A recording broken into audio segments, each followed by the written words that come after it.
detect a photon of energy 10.2 electron volt and an electron photon of energy 10.2 electron volt and a electron of energy how much 1.4 electron volt. ठीक है, तो detector एक electron और एक photon detect करेगा. Okay, photon किस energy वाला 10.2 electron volt और इलेक्ट्रॉन किस एनर्जी वाला 1.4 इलेक्ट्रॉन वोल्ट. ठीक है, समझे बात को. तो आपका आंसर क्या होगा, लिख लीजिएगा आंसर. पहले ये लिख लो, उसके बाद लिख लेना. डिटेक्टर विल डिटेक्ट, लिख लोगे. The detector will detect a photon. The detector will detect a photon of energy 10.2 electron volt.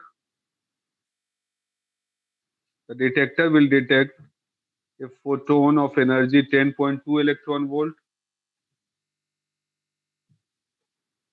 and an electron of energy 1.4 electron volt and an electron of energy 1.4 electron volt. ठीक है, तो दो चीजें detect करेगा detector.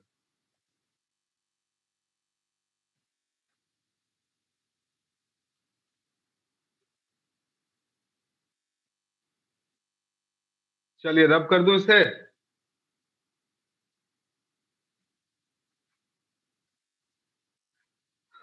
Okay जी, चलिए अब आप आ जाइए तो क्वेश्चन नंबर 29 पे. क्वेश्चन नंबर 29 देखिए क्या बोला 29 में. When a hydrogen atom emits a photon during the transition from n to m where n is greater than m, find its recoil speed. Find its recoil speed. तो बिल्कुल वही बात है, जैसे बंदूक से आप गोली छोड़ते हो तो बेटा बंदूक पीछे की ओर रिकॉइल करती है ना. बोलो, आपने देखा भी होगा centre of mass momentum conservation में इस तरह के क्वेश्चंस याद कीजिए. अनुष्का, प्रबल याद करो, है ना. तो याद आ रहा होगा सबको. तो उसी तरीके से भाई जब भी डी एक्साइट होता है बेटा इलेक्ट्रॉन तो फोटोन इमिट होती है. फोटोन के पास भी मोमेंटम है, तो ये भागा तो उसकी वजह से एटम भी जो है पीछे की ओर रिक्वाइल होता है. ठीक है, बहुत ही कम स्पीड से रिक्वाइल होता है लेकिन कुछ ना कुछ स्पीड होगी. तो देखिए भाई, आपको मैं बता रहा हूं क्या होगा इस केस में. देखिए क्वेश्चन नंबर 29. ठीक है, देखो भाई. तो देखिए भाई कंसेप्ट समझिए, व्हाट विल बी रिक्वायर्ड. तो जब भी भाई कोई एटम है, ये कोई एटम है, ये बेटा फोटोन इमिट किया ऑफ वेवलेंथ लैम्डा. किस वेवलेंथ का, लैम्डा. ठीक है, तो उसकी वजह से ये पीछे की ओर रिक्वाइल करेगा. ओके, अब इसका रिक्वाइल स्पीड कैसे निकालोगे, बिल्कुल वैसे ही जैसे आप मैकेनिक्स में करते थे. बता भाई, शुरुआत में ये बेटा एटम रेस्ट में था. शुरुआत में ये एटम रेस्ट में था. ठीक है, और रेस्ट में था, और जैसे ही ये जो है फोटोन इमिट किया, ठीक है, तो आफ्टर इमिशन फोटोन ये पीछे की ओर क्या हो जाएगा, रिक्वाइल हो जाएगा. तो बताइए बाय मोमेंटम कंजर्वेशन आप क्या लिखोगे. Bye momentum conservation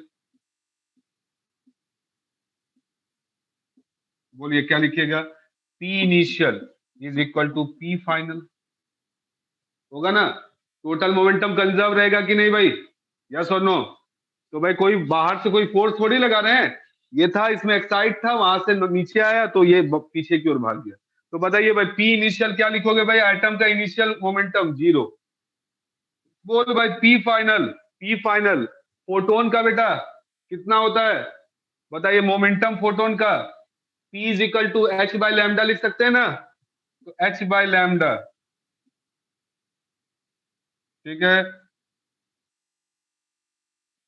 minus P of atom. Minus sign क्यों लगा आपको पता ही है, दोनों का डायरेक्शन एक दूसरे के अपोजिट है. तो बताइए भाई, तो पी ऑफ एटम बेटा कितना आ गया, एटम का पी कितना आ गया, एच बाय लैम्डा. ठीक है, इसी को अगर एनर्जी के टर्म में बोला जाता तो बताइए एनर्जी के टर्म में मोमेंटम कितना लिखते हैं फोटोन का, एनर्जी के टर्म में E/c, है ना, एनर्जी के टर्म में E/c लिख देते हैं। तो एटम का बेटा आ गया, तो बताइए स्पीड क्या हो जाए, मोमेंटम को क्या लिख दोगे, mass of atom into velocity is equal to h/लैम्डा या फिर E/c। तो v कितना हो जाएगा, that is equal to h/λma या फिर E/मास ऑफ एटम इंटू स्पीड। ठीक है, तो इस तरीके से आप स्पीड निकालिए। समझे बात को? तो ये पॉइंट पहले आप लिख लो, उसके बाद ये क्वेश्चन देखते हैं। रिक्वायर्ड स्पीड ऑफ एटम, ये लिख लोगे, required speed of atom due to emission of photon।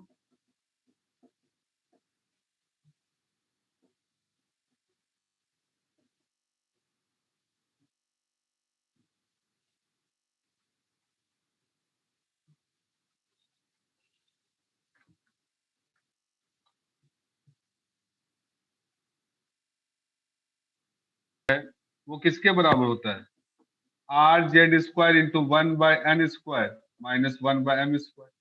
ठीक है, अब हमारे क्वेश्चन पे आते हैं, जो हमारा क्वेश्चन है उसके अकॉर्डिंग। तो बता भाई, लिख लिया सबने?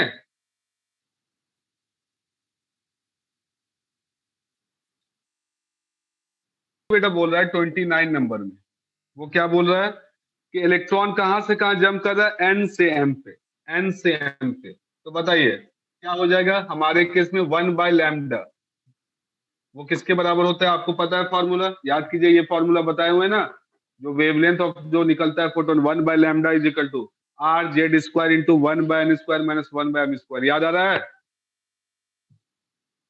तो बेटा जेड की जगह क्या पुट कर दोगे, 1 पुट कर दो। अरे तो बताओ ना, 1/λ किसके बराबर हो गया, R into 1/n² minus 1/m²। Okay, तो बताइए सो स्पीड क्या होगा, so required speed, required speed of hydrogen atom क्या हो जाएगा बताइए, v जो होगा स्पीड वो क्या हो जाएगा, h/λma।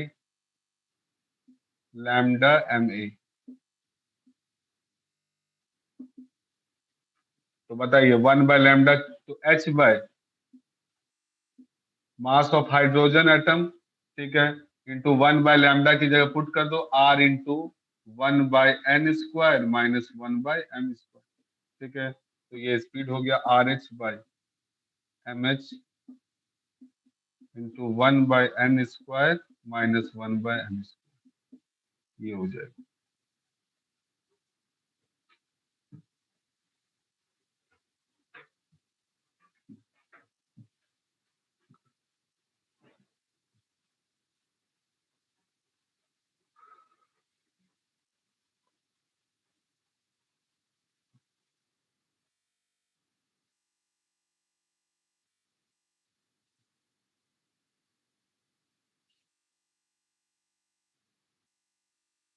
उल्टा है, m और m उल्टा हो गया। नाम में क्या रखा है भाई?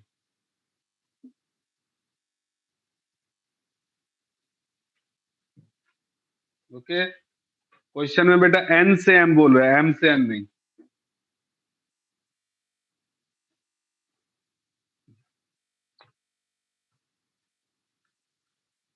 थर्ड से सेकंड पे आ रहा है या थर्ड से फर्स्ट पे आ रहा है, बताइए what will be the required speed. तो बस ऐसे ही कर देना है।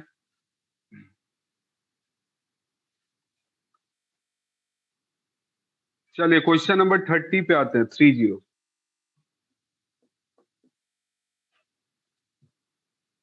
देख भाई क्या बोल रहा है 30 में, electron in hydrogen like atom make transition from the fifth to fourth orbit and from fourth to the third orbit. The resulting radiations are incident normally on a metal plate and eject photoelectrons. The stopping potential for the photoelectrons ejected by the shorter wavelength is 3.95 volt. Calculate the work function of metal and the stopping potential for the photoelectrons ejected by longer wavelength. देखो बेटा atomic structure को जोड़ दिया photo electric effect, ऐसा ही question से पूछा जाएगा, mix up कर दे। ठीक है, मिक्सअप करके इसी तरीके से पूछा जाएगा। यहाँ पे किससे मिक्सअप कर दिया, फोटो इलेक्ट्रिक इफेक्ट से। तो बेटा यहाँ पे क्वेश्चन में क्या पूछ रहा है कि हमारे पास Li2+ है, Li2+ है हाइड्रोजन लाइक में लिथियम वाला, ठीक है, Li2+ है। इसमें ट्रांजिशन हो रहा है कहाँ से कहाँ, fifth to fourth and from fourth to third orbit. तो बताइए भाई फिफ्थ से फोर्थ वाले का एनर्जी कितना होगा भाई, ई फिफ्थ से फोर्थ वाला जो होगा, बोल भाई, यूज कर लिया फॉर्मूला बेटा एनर्जी का, बोलो कितना होता है एनर्जी। बताइए फिफ्थ से फोर्थ जो आया होगा फोटोन, फिफ्थ वाले से n = 5 से n = 4 पे जो आया होगा, बताइए यहां से यहां जब जंप किया होगा तो जो फोटोन निकला होगा उसकी एनर्जी कितनी होगी, बोलिए क्या लिखे, बोलो जी, कितना होता है किसी ऑर्बिट में एनर्जी, 30 - 13.6 Z²/n², है ना। यूज कर ले भाई उसी को, तो कितना हो जाएगा भाई बताइए फिफ्थ से फोर्थ वाले में, तो 13.6 Z² की जगह बेटा क्या हो जाएगा, 3², 1/4 का स्क्वायर माइनस 1/5 का स्क्वायर, बोलिए आएगा इतना। ठीक है, कितना बन गया ये, E54 आपका आ गया 13.6 इंटू 9 इंटू 1/16 माइनस 1/25, तो कितना आ जाएगा भाई E54, ये आपका हो गया 13.6 इंटू 9 इंटू 9 / 16 इंटू 25। बताओ तो भाई कितना आ रहा है कैलकुलेट करके, how much are you getting, ये इलेक्ट्रॉन वोल्ट में होगा।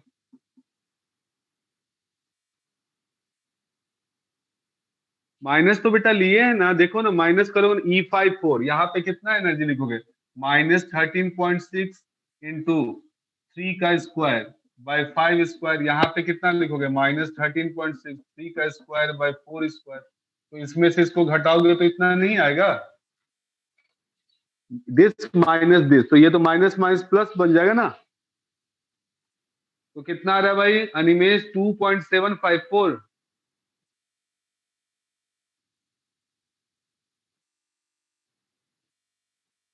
ओके, तो ये आ गया आपका ऑलमोस्ट 2.75। चलिए ओके, तो 2.75 आ गया इसका।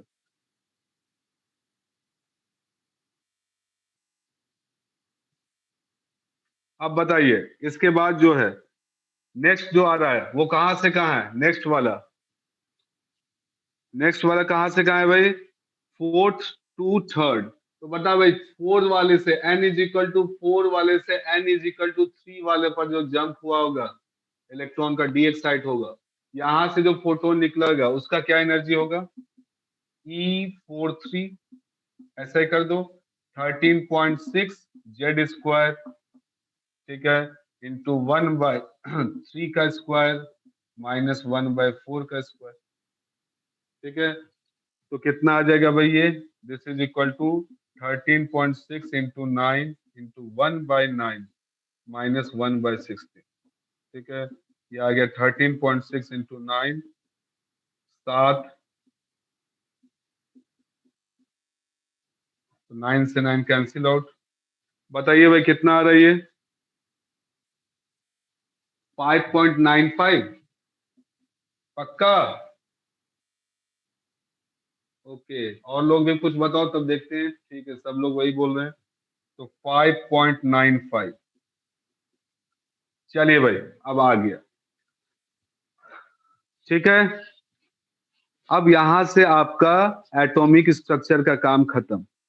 अब आ जाइए पिछले वाले टॉपिक पे, क्या, फोटो इलेक्ट्रिक इफेक्ट।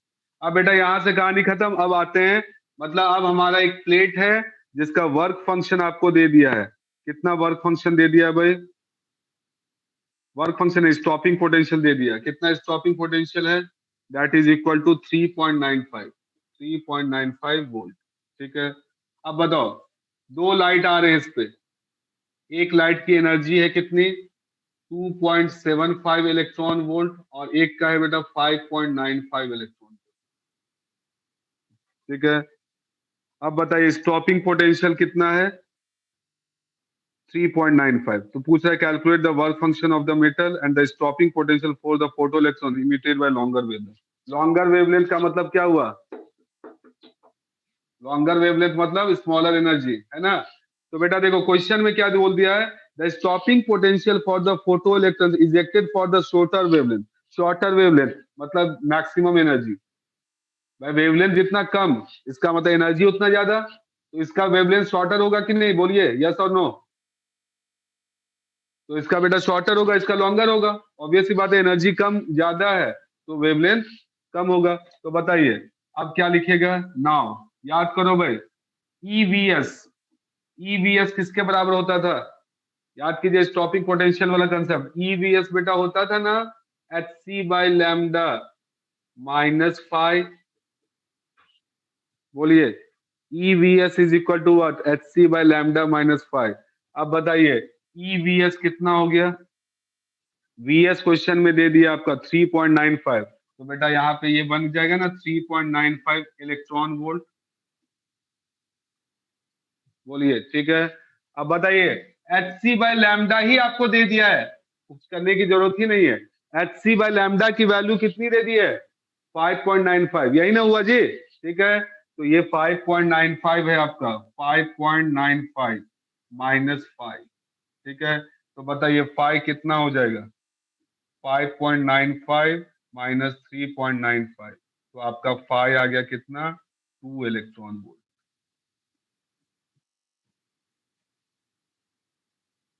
ठीक है, तो ये हो गया बेटा वर्क फंक्शन।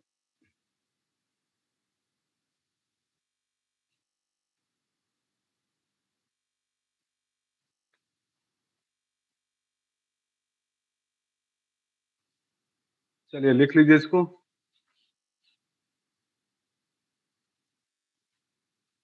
अरे क्वेश्चन करो जी, क्वेश्चन करो जी, जल्दी से करो।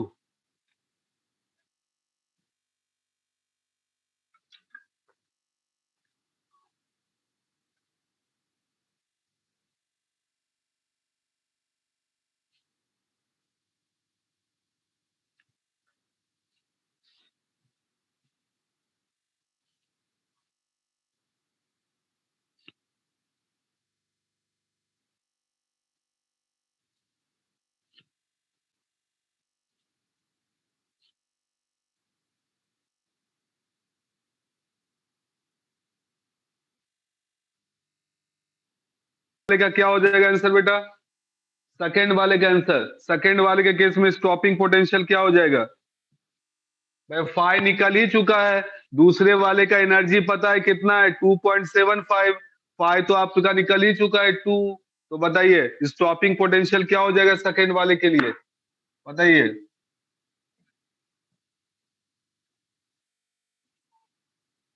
सेकंड वाले के लिए बताइए, फॉर लॉन्गर वेवलेंथ, बताइए स्टॉपिंग पोटेंशियल क्या हो जाएगा, वीएस। तो E V S is equal to क्या लिख दोगे भाई, H C by lambda minus five. तो एच सी बाई लैमडा का मतलब 2.75 माइनस फाइव, फाइव निकल चुका है आपका 2, तो बता 0.75। तो बताइए वी एस कितना हो गया, ये बेटा किसमें है, इलेक्ट्रॉन वोल्ट में है ना, तो ई हट जाएगा। तो बताइए वी एस कितना आ जाएगा भाई, 0.75 वोल्ट, है ना। समझे सुभाषजीत, ये तो सीधे बेटा बन जाना चाहिए था।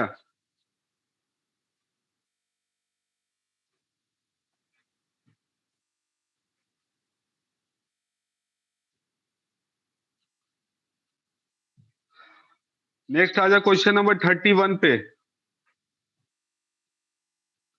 Question number 31।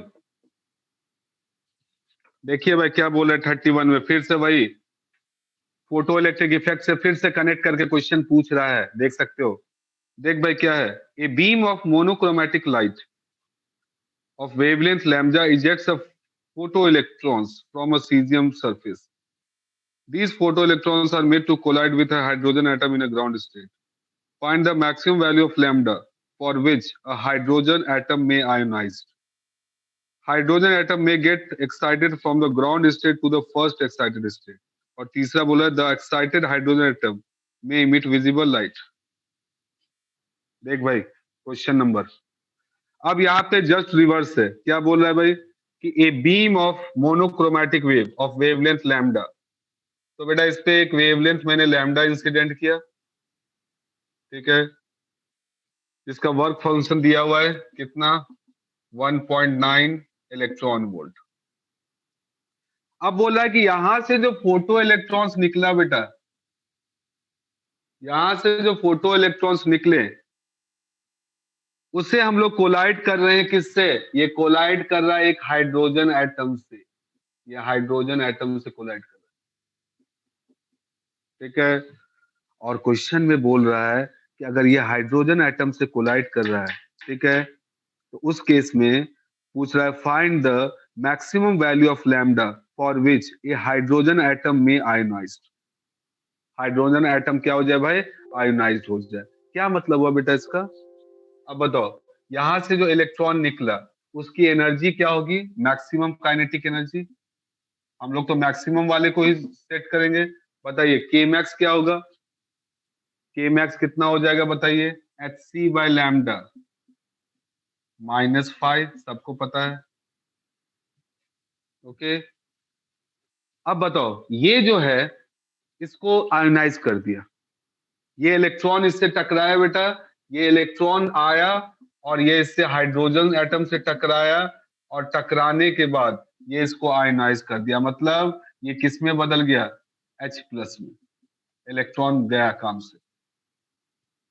तो कितना एनर्जी देना पड़ेगा बताइए, ये टक्कर कर जाए तो बताइए फॉर आयोनाइजेशन क्या होना चाहिए, फॉर आयोनाइजेशन सब लोग बता सकते हैं क्या होना चाहिए, के की काइनेटिक एनर्जी जो इलेक्ट्रॉन की होनी चाहिए, दैट मस्ट बी कम से कम कितना होना चाहिए भाई, 13.6, कम से कम, ठीक है।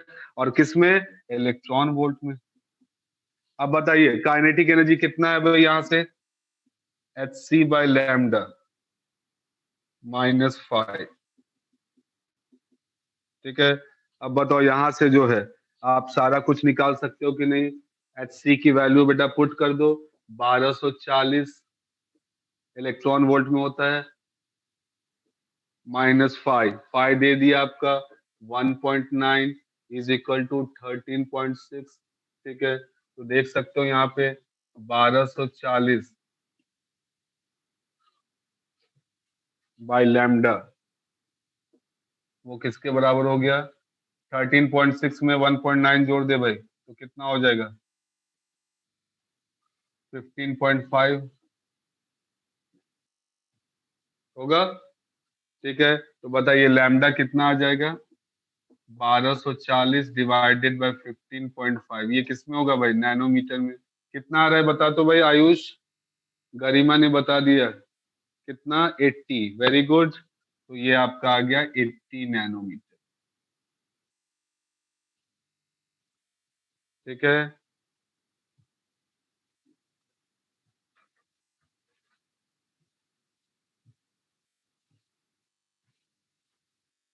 समझे, तो ऐसे बेटा कनेक्ट करके क्वेश्चन पूछेगा।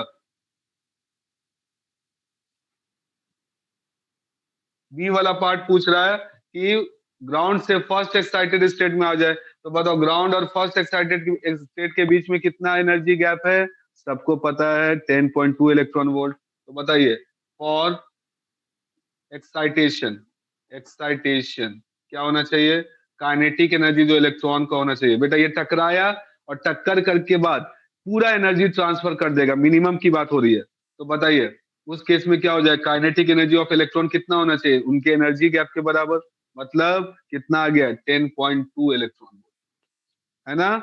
ठीक है अनिमेश, वेरी गुड। अब बताओ फिर से वही कर दीजिए, काइनेटिक एनर्जी ऑफ इलेक्ट्रॉन क्या लिख दोगे, Hc/λ -5 इज इक्वल टू 10.2, ठीक है। Hc की वैल्यू फिर से वही से 1240 बाय लैम्डा, पाई को उधर कर दो तो 10.2 प्लस 1.9 कितना आ जाएगा, 10 1 11, 12.1।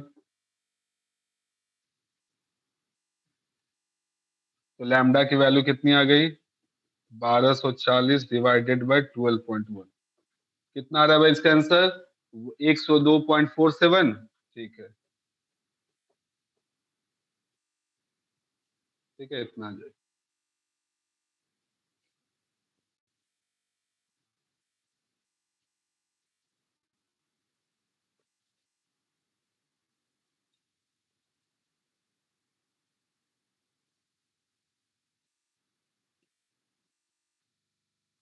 15.5 होगा यहाँ पे।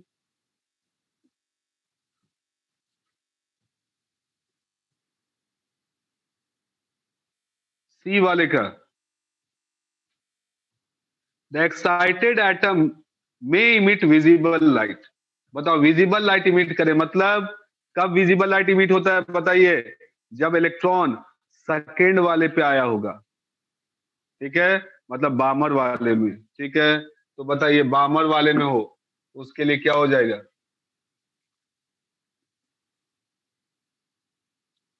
एक्साइटेड हाइड्रोजन एटम में इमिट विजिबल। तो एक्साइट करके मुझे कम से कम इसको बेटा थर्ड तक तो ले ही जाना पड़ेगा इलेक्ट्रॉन को। ये जो आ रहा है ये अगर टक्कर करे तो इसको कहां से कहां ले जाए? वन से लेके कहां पे? थर्ड तक तो ले ही जाए कम से कम, तभी ना भाई थर्ड पे आएगा। तो बेटा थर्ड पे आएगा तो क्या सीधे इलेक्ट्रॉन यहां से यहां आ गया होगा? नहीं, इसमें कितने पॉसिबिलिटी बनते हैं बताओ, कितने लाइंस हमें मिलेंगे?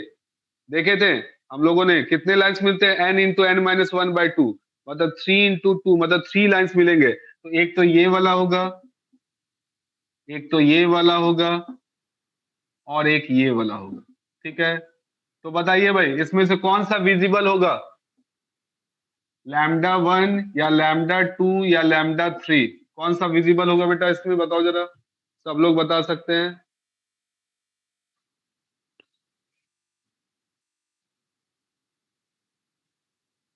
अदिति थ्री क्यों बोल रही है? वन वाली होगा ना? ठीक है बेटा, वन वाला, वन और टू भी नहीं। अरे टू तो हो गया लाइमन, टू से वन आया वो तो लाइमन सीरीज हो गया ना, वो थोड़ी होगा। थ्री से वन भी आया, ये भी लाइमन सीरीज। ये तो बेटा यूवी रेंज में आ जाएगा। हमारा कौन सा काम वाला है? 3 से 2 वाला, थ्री वाले से लेके टू वाला लाइमन सीरीज ही ना विजिबल है, ठीक है। तो लैम्डा वन। तो बताइए भाई क्या हो जाएगा सी का आंसर? तो सी वाले का for visible, for visible light क्या होना चाहिए? एनर्जी जो होनी चाहिए that must be equal to 3 1 वाला, 3 2 वाला, सॉरी। तो E32 कितना होगा भाई? इन दोनों के बीच का एनर्जी गैप कितना हो जाएगा? यूज कर लो फॉर्मूला, 13.6, जेड की वैल्यू 1, 1/n² -1/m² होगा, ठीक है। तो कितना आ गया बेटा एनर्जी बोलिए? 13.6 इंटू 1/4 -1/9। तो एनर्जी आ गया आपको, ये आ गया आपका 13.6, ऊपर में आ जाएगा 5 डिवाइडेड नीचे में 36। कितना इलेक्ट्रॉन वोल्ट कितना आ रहा है भाई बताओ तो जरा? अरे ऐसे भी कर सकते थे, यहाँ पे तुम्हारा 13.6 इलेक्ट्रॉन वोल्ट, यहाँ पे माइनस कितना होता है? 3.4 इलेक्ट्रॉन वोल्ट, यहाँ पे बेटा -1.51 इलेक्ट्रॉन वोल्ट। तो इन दोनों के बीच का गैप वाला निकाल लो, तो कितना आ जाएगा? 3.4 -1.51, 10 में से क्या 9, 10 में से 1 गया, तो ये हो गया 1.89, 1.89 आ जाएगा, ठीक है। ऐसे तो इतना एनर्जी चाहिए, किसमें ये एनर्जी है भाई? इलेक्ट्रॉन वोल्ट में, ठीक है। अब कर दीजिए भाई Hc/लैम्डा, जो काइनेटिक एनर्जी होगा इलेक्ट्रॉन का, Hc/लैम्डा -5, वो इसके बराबर कर दो। तो Hc/लैम्डा कितना हो गया? 1.9 ही कर देते बेटा इसको, और 5 भी आपको 1.9 ही है, तो 3.8 हो गया। तो लैम्डा कितना हो जाएगा? 1240 डिवाइडेड बाय 3.8, ये किस में आएगा? नैनोमीटर। कितना? 0.3 नैनोमीटर, ओके।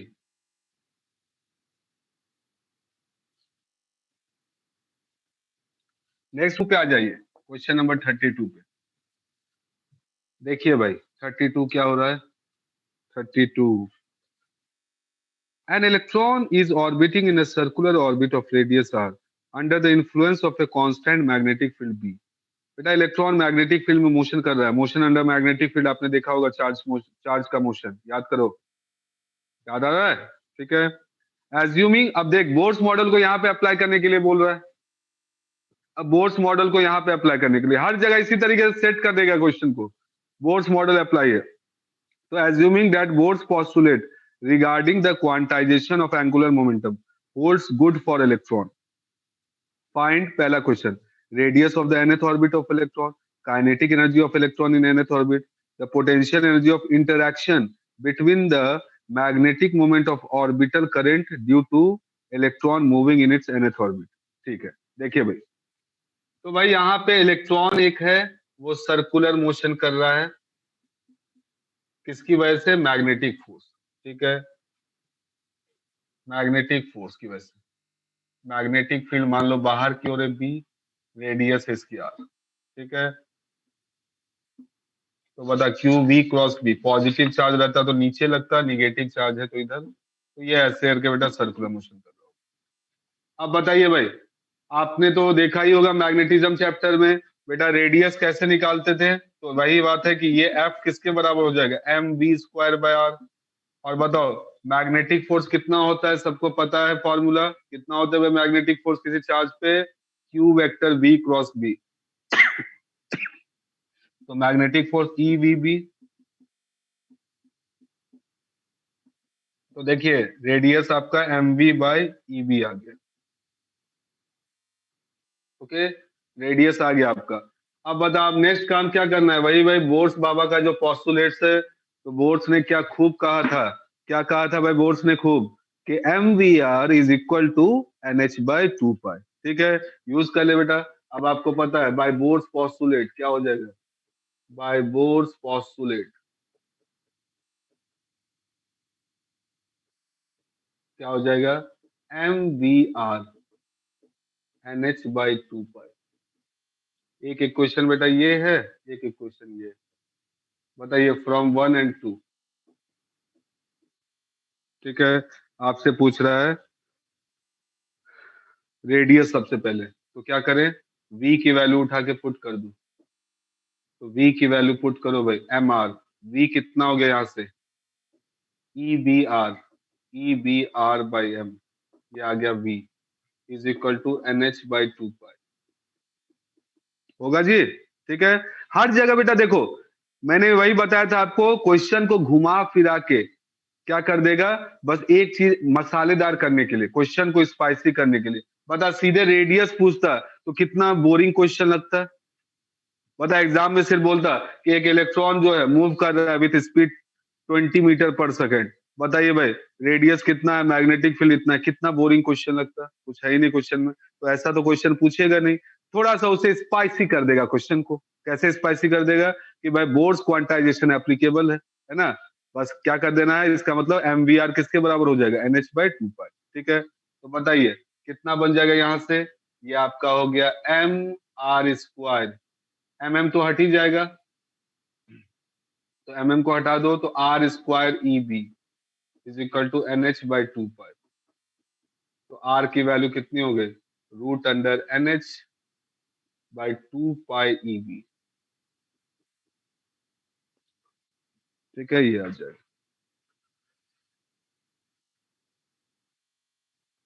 समझे हर्ष?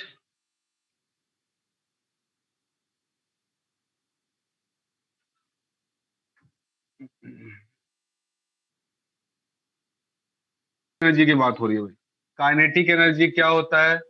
सबको भाई पता ही है, kinetic energy half M V square. बताइए भाई कितना हो जाएगा kinetic energy? Half M, V की जगह मैं क्या पुट कर दूं? वी की जगह मैं पुट कर देता हूं एन एच, या वी की जगह यही पुट कर देते हैं, V is equal to E B by, या सीधे ऐसे करो ना, P square by two M कर दो ना भाई, P square by two M. ठीक है, तो काइनेटिक एनर्जी कितना हो गया? तो E B R, E B R का स्क्वायर बाय टू एम। ठीक है, एमवी की वैल्यू पुट कर दिया ई बी आर, तो काइनेटिक एनर्जी कितनी हो गई? E square B square R square by two M. ठीक है, तो कितना हो जाएगा बताइए kinetic energy? E square B square R square की वैल्यू भाई कितना है? N H by two pi E B, और नीचे में पहले से बेटा टू एम है, तो कितना आ जाएगा बताओ यहाँ से kinetic energy?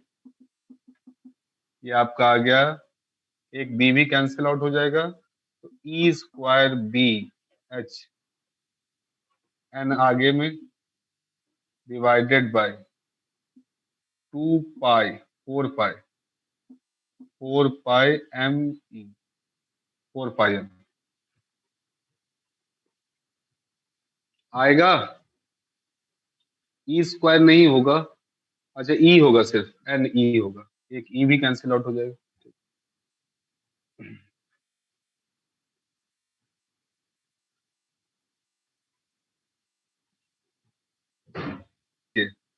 Radius directly proportional आ रहा है एन का पावर 1/2 के।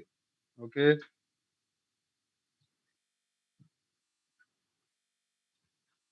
energy of interaction between the magnetic moment of the orbital current due to the electron moving in nth orbit and magnetic field।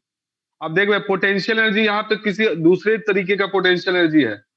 यहाँ पे आपको पता है, रब कर दो इसे, सबका हो गया।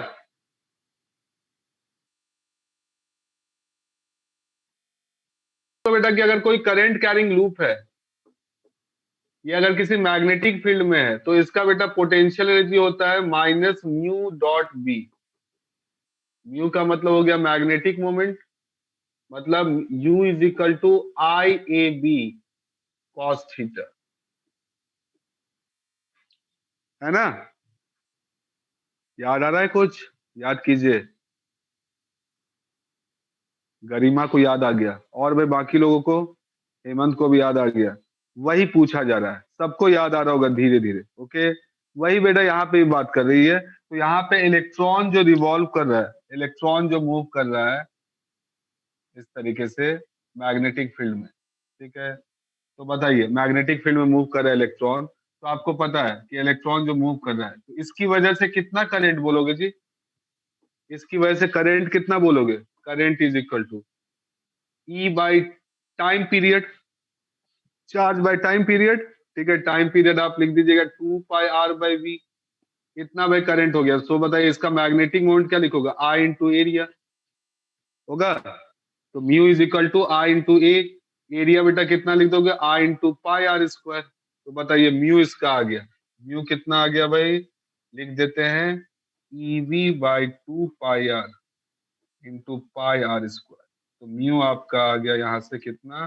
पाई पाई 31 EVR/2।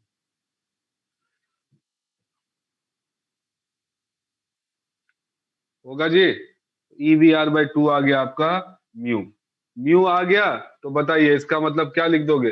पोटेंशियल एनर्जी जो हो जाएगा, बताओ बेटा। इसकी वजह से करंट जो है वो इधर होगा, इलेक्ट्रॉन है, इलेक्ट्रॉन निगेटिव चार्ज है, ये अगर ऐसे मूव कर रहा है, तो इसकी वजह से आप करंट जो बताओगे वो ऐसे दिखाओगे, आई, है कि नहीं, निगेटिव चार्ज के अपोजिट डायरेक्शन में। तो बताओ म्यू की डायरेक्शन किधर होती है? करंट ऐसे है तो म्यू इसका अंदर की ओर होगा, म्यू अंदर की ओर, और बी किधर है? बाहर की ओर। तो बताओ म्यू और बी के बीच कितना एंगल बेटा? 90 डिग्री। बिल्कुल अंशिका, सही कर रही है तू, ठीक है। ऐसे घूम रहा है तो अंदर की ओर म्यू, ठीक है। तो म्यू और बी के बीच कितना एंगल? 90 degree, sorry 180 degree. तो U is equal to mu B आ जाएगा, ठीक है। अब पुट कर दे भाई, म्यू की जगह कितना है? EVR/v/2, ठीक है। अब बता भाई, V इंटू आर को क्या लिख दोगे? V और R की वैल्यू अलग अलग मत पुट कर, हाँ उससे भी कर सकते थे बेटा, Q/2M वाले से भी। अब बेटा V और R की वैल्यू अलग अलग मत पुट करो, वैसे भी हो जाएगा। बताओ, अब सीधे हमको पता है कि ये सब मैं रब कर दूं, हो चुका है वो इधर। अब बताओ बेटा, आपको पता है कि एज MEVR वो किसके बराबर होता है? NH/2 पाई। MVR किसके बराबर? NH/2 पाई। तो सीधे V इंटू आर पुट कर दो। सो U कितना हो जाएगा बता भाई? U आपका आ जाएगा EB/2 इंटू VR की वैल्यू पुट कर दो यहां से। VR किसके बराबर हो गया? NH/2 पाई ME। तो U आपका आ गया EBH/4 पाई ME, और इसी को N से मल्टीप्लाई कर दीजिए।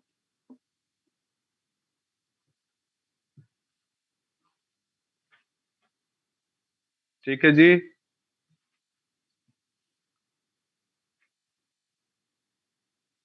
चलिए नोट डाउन कर लो इसको सबका।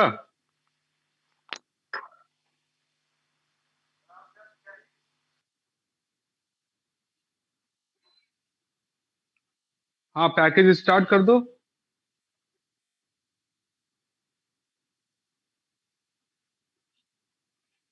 जो जो लिख चुके हैं वो लीव कर सकते हैं, जो नहीं लिखे हैं वो